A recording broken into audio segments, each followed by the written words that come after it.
Very good afternoon and welcome. आप देख रहे हैं आज का बाजार जागरण बिजनेस के डिजिटल प्लेटफॉर्म पे। अगर हम बाजारों की बात करें तो आज गैप अप ओपनिंग के साथ बाजार खुले थे। खुलने के बाद थोड़ी बहुत profit booking at higher levels, लेकिन उसके बाद एक अच्छी रिकवरी फिर से देखने को मिल रही है। इस समय निफ्टी डे हाई के आसपास कामकाज करते हुए 156 अंकों की, माफ कीजिएगा, 140 अंकों की मजबूती के साथ डे हाई 26,034 के आसपास का लेवल यहाँ देखने को मिल रहा है। सेंसेक्स में करीबन 450 अंकों की मजबूती देखने को मिल रही है। बैंक निफ्टी में 220 अंकों की मजबूती है। 59,427 के आसपास का स्तर देखने को मिल रहा है। आज पीएसयू बैंक्स में उत्साह तो नहीं है, लेकिन प्राइवेट सेक्टर बैंक्स जो है वो अच्छा प्रदर्शन दिखा रहे हैं इस समय।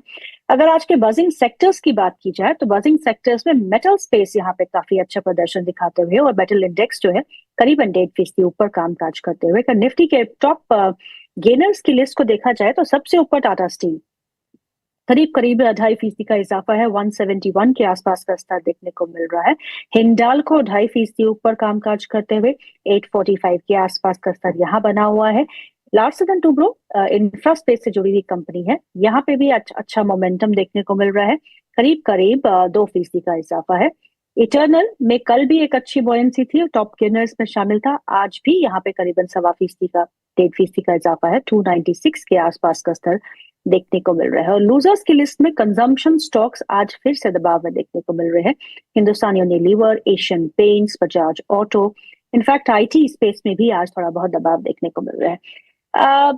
जिस न्यूज के चलते आज थोड़ी बहुत बॉयंसी हमारे मार्केट्स में देखने को मिल रही है, वो खबर ये बताती है कि हो सकता है कि यूएस जो है इंडिया के जो एडिशनल 25% टैरिफ लगाए थे because of the Russian oil imports, उसको हटा दे। क्योंकि इंडिया ने कहीं ना कहीं अपने इंपोर्ट्स जो है रशिया से, ऑयल के इंपोर्ट्स को कम किया है, जिसकी आई थिंक यूएस उसको देख रहा है। और उसके बाद माना जा रहा है कि इस वीकेंड या फिर अर्ली नेक्स्ट वीक ये अनाउंसमेंट आए कि एडिशनल 25% ऑफ टैरिफ जो इंडिया पे लगाया गया था उसे हटाया जाएगा, जिसके चलते हुए आज मार्केट में एक अच्छा मोमेंटम इस समय देखने को मिल रहा है। आज के टॉप गेनर्स से हमने बात की, मेटल स्पेस में काफी अच्छी बॉयंसी देखने को मिल रही है। अगर हम निफ्टी 500 में देखें तो अनंत राज रियल एस्टेट से जुड़ी हुई कंपनी, इंफ्रा से जुड़ी हुई कंपनी आज करीबन 8% ऊपर है। और आपको अगर याद होगा तो कल हमारे गेस्ट आए थे अविनाश गोरखसाकार, जिन्होंने कहा था कि उनका चुनिंदा बेट जो है, अगर आपने उसको ठीक से सुना हो तो अनंत राज उनकी लिस्ट में शामिल था। और अगर आपने उनको सुन के अपने फाइनेंशियल एडवाइजर से पूछ के इस स्टॉक में इन्वेस्ट किया है तो आज आपके काफी अच्छे रिटर्न्स इस स्टॉक में देखने को मिल रहे हैं। हिंदुस्तान कॉपर और हिंदुस्तान जिंक, दो कंपनियां जो एक अच्छे मोमेंटम में है, और मोमेंटम के पीछे मेटल्स की तेजी जो है वो बिल्कुल हावी है। हिंदुस्तान कॉपर, जहाँ कॉपर के दामों में एक अच्छा इजाफा देखने को मिल रहा है, आज करीबन 6.5% ऊपर कामकाज करते हुए 52 हफ्ते के उच्चतम स्तरों पे, ऑल टाइम हाई पे हिंदुस्तान कॉपर कामकाज करते हुए। हिंदुस्तान जिंक, सिल्वर के दाम $64 के पार हो चुके हैं। ऑल टाइम हाई पे सिल्वर के दाम है, जिसके चलते हुए 20% of the companies revenues come from silver. तो हिंदुस्तान जिंक को देखिएगा, 551 का लेवल यहाँ देखने को मिल रहा है। और कितना इजाफा है? 5.5% ऊपर इस समय कामकाज करते हुए। वेदांता, अगेन हिंदुस्तान जिंक की पेरेंट कंपनी, आज 2.5% ऊपर है। अच्छा। 542 के आसपास का स्तर यहाँ पे देखने को मिल रहा है। आइडिया, आइडिया में भी ऐसी खबरें हैं कि सरकार जो है कुछ ना कुछ इसका जोड़ निकालेगी कि आइडिया को बचा ले। तो उसके चलते हुए आइडिया भी अपने 52 हफ्ते के उच्चतम स्तरों पे कामकाज करते हुए 11.5 के आसपास का लेवल देखने को मिल रहा है। 1.5% का इजाफा। और अशोक लेलैंड में तो अच्छी खासी मोमेंटम आज भी है, करीबन 1.5% का इजाफा है। ऑल टाइम हाई 163.30 का यहाँ पर लेवल देखने को मिल रहा है। आई थिंक या it's an all time high. Anshul ji हमारे साथ जुड़ चुके हैं, हमेशा की तरह 5 मिनट लेट, फिर भी हम उनका स्वागत करते हैं। अंशुल जी, आपका बहुत बहुत स्वागत है कार्यक्रम में। मैम, कदम से जैसे ही मैंने जूम ज्वाइन किया था ना, ये बाजू वाला बोला था अभी अभी सुनने मिलेगा। बस सुनने यही को देख तो के मेरे को मिलेगा सर, हंसी आ गई थी। सुनने को तो मिलेगा, क्योंकि हमारा टाइम पे शुरू होना चाहिए प्रोग्राम। ये तो डिजिटल प्लेटफॉर्म है। अगर हम मेन टीवी नेटवर्क में अगर आप ऐसे लेट होते हैं ना तो आपको ड्रॉप ही कर देते हैं, हम नहीं लेते फिर। सुन रहे हो? तभी तभी तुम डांट खाते हो इतनी। चलिए अंशुल, ये बताइए, निफ्टी में आज एक अच्छा मोमेंटम है, और आपको तो हम ड्रॉप नहीं कर सकते अंशुल, क्योंकि आप तो यहाँ के फेवरेट हैं। So people like you, people love you, so I can't drop you. So Nifty आज 1.25%, माफ कीजिएगा, 1.25 अंकों पर कामकाज करते हुए बैंक निफ्टी में 59,376 का लेवल है, लेकिन मोमेंटम जो है आज मिड कैप और स्मॉल कैप में देखने को मिल रहा है। तो आपकी राय क्या है? First on Nifty, bank Nifty, the mid and small cap index. Madam ये बगल वाला पूछ रहा है कि people like you, madam hate you. No no no, madam also likes you a lot. देखिए निफ्टी में जितना अपमूव आना था स्ट्रक्चरल बेसिस पे उतना अपमूव फिलहाल के लिए आ चुका है। 26,023 का लेवल हमने डिस्कस किया था और क्लोजिंग चार्ट पे यही लास्ट लोअर लो था। तो अगर आज हम इसके ऊपर क्लोज करने में सक्सेसफुल रहते हैं और कल एक दिन और हम इसको डिफेंड कर लेते हैं मंडे को, तो क्लोजिंग चार्ट पे स्वीप हो जाएगा। जनरली इंस्टीट्यूशंस लाइन चार्ट यानी क्लोजिंग चार्ट देखते हैं, हम लोग जनरली कैंडल्स देखते हैं। इंस्टीट्यूशन हमेशा लाइन चार्ट पे काम करती है। तो लाइन पे क्लोजिंग बेसिस बहुत जरूरी है 25,986 की और 26,023 की, और एक दो दिन इस लेवल के ऊपर अगर प्रोटेक्ट होता है तो पहला टारगेट खुलेगा 26,186 और फिर ऑल टाइम हाई। अगर यहाँ पे कोई भी रिजेक्शन बनता है तो फिर मार्केट वापस से दिक्कत में आएगा समवेयर अराउंड 25,492 तक के लिए। तो आज और प्रोबेबली मंडे ये बहुत क्रूशियल डेज है। लेकिन मिड कैप इंडेक्स को देखिएगा, Nifty mid cap index, Nifty mid cap small cap index दोनों ही आउट परफॉर्म करते हुए इसमें जो एक मोमेंटम और बाउंस बैक देखने को मिल रहा है, सस्टेनेबल और नॉट? देखिए मेरे को नहीं लगता, मतलब I am not very sure कि ये सस्टेनेबल होगा कि नहीं। It all depends on Nifty and bank Nifty, specially bank Nifty. तो अगर वो चलने लगा, वहां पे सस्टेनेबिलिटी मिलने लगी, क्योंकि उस तरीके से समझिए कि जिस तरह मम्मी जाएंगी बच्चे भी उसी तरफ चल देंगे। तो बैंक निफ्टी अगर चलने लगी ऊपर तो पीछे पीछे मिड कैप स्मॉल कैप में भी ट्रैक्शन आने लगेगा। आज कल थोड़ा बढ़िया ट्रैक्शन था, आज थोड़ा सा ज्यादा बढ़िया ट्रैक्शन है। 2-3 ब्रेकआउट्स भी मिले हैं, जैसे एसएमसी हमने प्ले किया इंटरडे में, रिस्क फ्री भी हो चुके हैं, ऑलमोस्ट टारगेट के आसपास भी आ चुका है। संदुमा भी अच्छा चल रहा है। तीसरा क्या दिया था संदुमा, इन्फोबीम दिया था, वो भी ठीक ठाक चल रहा है। तो एटलीस्ट ट्रैक्शन मिलना स्टार्ट हुआ है। तो टेस्टिंग पोजीशन हमने भी लेना स्टार्ट की है। अगर इसके रिपल इफेक्ट्स मिलने लगे तो फिर मार्केट में तेजी डेवलप हो जाएगी। तो हाँ, टेस्टिंग पोजीशन हमने स्टार्ट की है, क्योंकि 2 दिन से ट्रैक्शन बन रहा है। अब यहाँ पे मेक और ब्रेक है। अगर सब 2-3 दिन में ठीक ठाक सेट हो गया निफ्टी और बैंक निफ्टी की बदौलत, तो फिर मिड कैप स्मॉल कैप में भी तेजी आ जाएगी। तो आइडियली आपको ट्यूसडे तक वेट करना ही पड़ेगा कंफर्मेशन। जी, चलिए 2 स्टॉक्स की बात करते हैं, हिंदुस्तान कॉपर, हिंदुस्तान जिंक। कल भी हमने इसकी बात की थी, लेकिन आज इनका तो रवैया ही अलग है। हिंदुस्तान जिंक 6% ऊपर, हिंदुस्तान कॉपर 6.5% ऊपर। दोनों ही स्टॉक्स पे क्या नजरिया बनता है? हिंदू कॉपर में स्टैंडर्ड डिस्क्लेमर, रिस्क फ्री हुए हैं। टारगेट कितना है? 393 तक का हमने टारगेट दिया हुआ है। तो आज क्लाइंट्स रिस्क फ्री हुए हैं। 393 पे प्रॉफिट बुक करके एग्जिट करेंगे। 347 डेज का कप कैंडल पैटर्न बना है, जिसका ब्रेकआउट बना है। उसके ऊपर एक बेस बना था 370 का, आज उसका ब्रेकआउट बन रहा है। तो प्रोबेबली 399 तक ये स्टॉक जा सकता है। बट ये चीज याद रखिए, लेफ्ट साइड में बहुत ओवरहेड सप्लाई है, तो थोड़ा ध्यान रखिएगा कि स्टॉप लॉस बहुत टाइट रखिएगा। हिंजिंग चलते चलते नहीं चल पा रहा है, हिंदू कॉपर फिर भी चलते चलते चल गया है। तो इस चीज को थोड़ा सा ध्यान में रखिए कि ओवरहेड सप्लाई कहीं भी टेक ओवर कर सकती है। तो हिंदुस्तान जिंक 552 पे है, अब क्या करना है इसमें? देखिए 552 ही इसका मेजर रेजिस्टेंस है और वहीं पे खड़ा है विद 4 अपडेट्स। 10, 20, 50 मूविंग एवरेज 300, 506, 495 और 480 पे टूटा है। यही सब 530 के आसपास होती तो भी मैं मान लेता कि ये ब्रेकआउट आराम से चल जाएगा।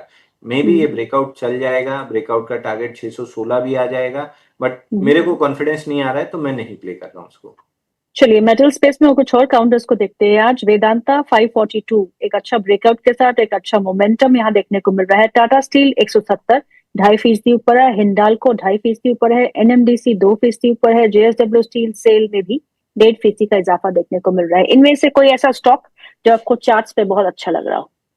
देखिए वेदांता हमने डिप में बाई करने के लिए हमेशा कोशिश की है, और करंट डिप जो आया था वहां से फिर ऑल टाइम हाई आ रहा है। तो वेदांता एनी डे आपको 50 डे मूविंग एवरेज तक डिप मिलती है, एक छोटे स्टॉप लॉस से बाय कर लीजिए, ऑल टाइम हाई मिलता रहेगा। ऐसे ही करते करते ये 400 रुपए, 380 रुपए से 550 भी आ गया है, धीरे धीरे 600 और 700 भी निकल जाएगा। तो एज सच कोई खास दिक्कत समझ में नहीं आ रही है।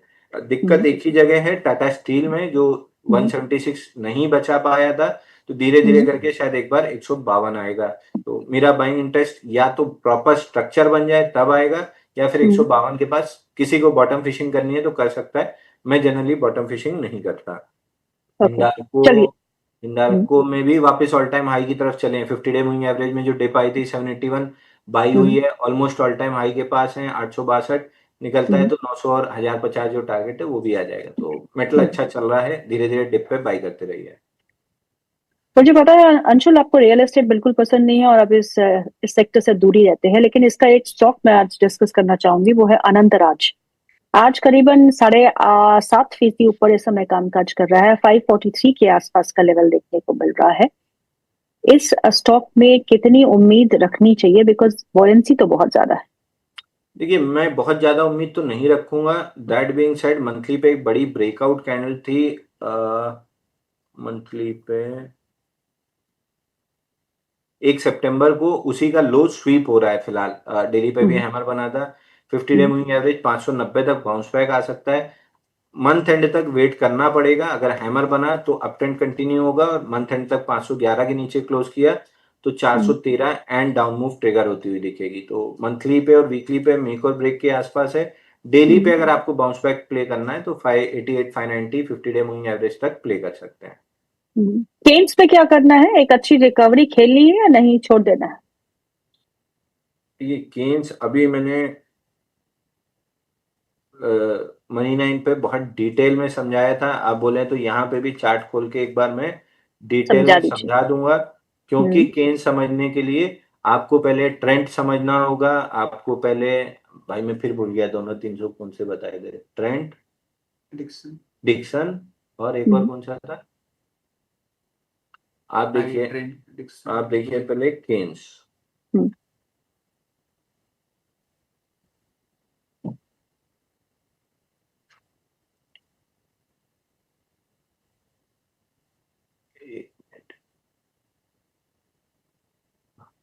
गेंस आप देखिए, यहाँ पे डबल टॉप बना के ये पूरी ओवरहेड सप्लाई बिल्ड करके नीचे आया है। तो यहाँ से अगर थोड़ा सा बढ़ जाए तो हाय तौबा मचाने लगेंगे लोग कि बढ़ गया, हम बॉटम फिशिंग नहीं कर पाए। उसके बाद 2451 रुपए आपको नीचे आने की प्रोबेबिलिटी बहुत हाई है। इस अप मूव में हाय तौबा मचाने की जगह अगर आप प्रीवियस एग्जांपल्स पढ़ लें, हम्म, डिक्सन डिक्सन में डिक्सन में हमने डिस्कस किया था कि इस जोन 17,400 तक कोई भी पुल बैक आती है, जो कि बाइंग क्लाइमेक्स का लेवल था, जो यहाँ भी लगा ही हुआ है पहले से। यहाँ तक पुल बैक आती है तो आपको माल बेच के चलना चाहिए। नीचे में 10,616 का टारगेट आएगा। आपके पास सारे रिकॉर्डेड शो पड़े होते हैं, पुराने उठा के कहीं से भी चेक करके आप रील डलवा लीजिएगा डिक्सन पे क्या कमेंट्री थी। अब प्रॉब्लम क्या हुई कि जब रेजिस्टेंस लेवल के यहाँ ऊपर निकला, आप देख रहे हैं कितना मरा हुआ प्राइस एक्शन है। बट ये हुआ कि निकल गया, हम बॉटम फिशिंग नहीं कर पाए। आज आप देखिए कहाँ तक 12,000 के आसपास आ गया, और धीरे धीरे 10,600, और बल्कि नीचे 8,451 भी आपको आते हुए आराम से दिखेगा डिक्सन में। इसमें मेरे को कोई डाउट नहीं है। क्यों ये ऊपर गया और उसके बाद टूटा, उसका रीजन ये है कि जब बड़ा माल छोड़ना होता है तो इस टाइप के कप एंड हैंडल पैटर्न आपको दिखा के इस टाइप की ब्रेकआउट दिखाई जाती है, ताकि इसमें पूरे रिटेल खरीदे ब्रेकआउट देख के, इस चीज को इग्नोर करते हुए कि यहाँ पे बाइंग क्लाइमेक्स हुआ है। उसके बाद ये इंस्टीट्यूशन पहले राउंड माल छोड़ता है, पुल बैक, माल छोड़ता है, पुल बैक, माल छोड़ता है, पुल बैक, फिर माल छोड़ता है। तो यहाँ से जिसको भी डिक्शन बॉटम आउट लग रहा है, पुल बैक में माल खरीदेंगे, 15,000 तक पुल बैक आ सकता है, फिर 10,500 आ जाएगा। तो ये हो गया पहला स्टॉक, जहाँ पे बाइंग क्लाइमेक्स और स्ट्रक्चर ब्रेक के बाद अगर आप बॉटम फिशिंग करते हैं तो आपका क्या हाल होता है। दूसरा आ गया ट्रेंड। ट्रेंड पे आपको याद होगा कि पूरी स्टोरी थी कि सस्ता माल बेच रहे हैं, अनलिमिटेड माल बिक रहा है और फलाना और ढिकाना, लेकिन उसके साथ बेसिक 7,277 के आसपास बाइंग क्लाइमेक्स आपने इग्नोर कर दिया। हर डिप पे आपको बाइंग लगा, बाइंग के बाद जब पुल बैक्स आई तो आपको लगा कि आपकी रैली मिस हो गई है, अब तो नया हाई जाएगा, नया लो बना दिया। पुल बैक के बाद आपको लगा नया हाई बनाएगा, नया लो बना दिया। पुल बैक के बाद आपको लगा नया हाई बनेगा, नया लो बना गया। 4,196 177 का बाइंग क्लाइमेक्स का टारगेट हुआ है। फिर पुल बैक आएगा, शायद डीपर आ जाए, बट इवेंचुअली 2,950 आते हुए दिख रहा है। तो आपने डिक्सन देखा, आपने ट्रेंड देखा, अब आप केन्स देख लीजिए वापस। क्या आपको लगता है कि यहाँ से बाई करना चाहिए? अगर लगता है तो बिल्कुल कीजिए, एक बार ट्राई करके देख लीजिए पुल बैक के बाद किस तरीके से वर्टिकल ड्रॉप आता है। एग्जाम्पल्स हमेशा पीछे पढ़ना सीखिए ताकि आपको ये क्लियर रहे कि भविष्य में क्या हो सकता है। इसका एक और एग्जाम्पल आपको दे देता हूं। इन्फोबीम, इन्फोबीम में आप देख रहे हैं ये ब्रेकआउट आज हमने बाई दिया है अपने क्लाइंट्स को। इन्फोबीम, संदुमा, एसएमसी ग्लोबल, ये नियर रेजिस्टेंस, ये बड़ी बार आप देख रहे हैं नियर रेजिस्टेंस, ये बड़ी बार बड़े वॉल्यूम के साथ बनी है। या नीचे वॉल्यूम पे देखिए, ये नीचे वॉल्यूम देखिए, बड़ी बार देखिए, इसके बाद का प्राइस एक्शन देखिए, 3-4 इनसाइड बार है। इस दिन क्यों बाई दिया है? क्या ये चलेगा? जवाब है पता नहीं। क्या ये चल सकता है? जवाब है हाँ। करना क्या है? छोटा सा स्टॉप लॉस लेना है, 1% ऑफ द रिस्क या 0.25% ऑफ द कैपिटल रिस्क पे डाल के इस ब्रेकआउट को बाई करना है। अब इस ब्रेकआउट को बाई करेंगे तो क्या हो सकता है? अब क्या हो सकता है ये आपको प्रीवियस एग्जांपल्स बताएंगे कि प्रीवियस एग्जांपल्स में क्या हुआ था। यहाँ पे संदोमा देख रहे हैं, सेम पैटर्न बना हुआ है। अगेन ये बड़ी कैंडल, उसके अंदर 3-4 इनसाइड बार। जब ब्रेकआउट आया, और उस समय और इस समय में डिफरेंस एक है कि उस समय माहौल बहुत अच्छा था, फटाफट से 40% चल गया, 41.64%। माहौल अभी थोड़ा सा कच्चा है, तो हो सकता है कि 20% चले, हो सकता है 10% चले, हो सकता है स्टॉप लॉस भी खा जाए। तो यहाँ पे एक चीज समझने की क्या है, हम पैटर्न से प्यार करते हैं कि पैटर्न क्या है, बड़ी वॉल्यूम कैंडल नियर रेजिस्टेंस बने, उसके बाद 4-5 इनसाइड बार बने, तो ब्रेकआउट हम बाई करेंगे। नाम से हमको कितना मतलब है कि हाँ ये पैटर्न अच्छा बन गया है, तो अब हम नाम देखेंगे, नाम देख के हम अपनी वॉच लिस्ट में लगाएंगे और बाई करेंगे। तो नाम का मतलब हमको कितनी देर का है? सिर्फ चार्ट अच्छा लग रहा है तो नाम देख के वॉच लिस्ट में लगाने। तो मैं बार बार इसलिए बोलता हूँ, नाम से प्यार नहीं करना है, पैटर्न से प्यार करना है। अगर आपने पैटर्न से प्यार किया होता, संदोमा में 1:8 का रिस्क रिवॉर्ड मिला था, यानी अगले 8 स्टॉप लॉस आपके फंड हो चुके होते। अब 8 स्टॉप लॉस में से एक स्टॉप लॉस की फंडिंग ऑलरेडी आप अगर इन्फोबीम में लगा रहे हैं, स्टॉप लॉस खा गया तो संदोमा का 8 आर जो मिला था वो 7 आर में रह जाएगा।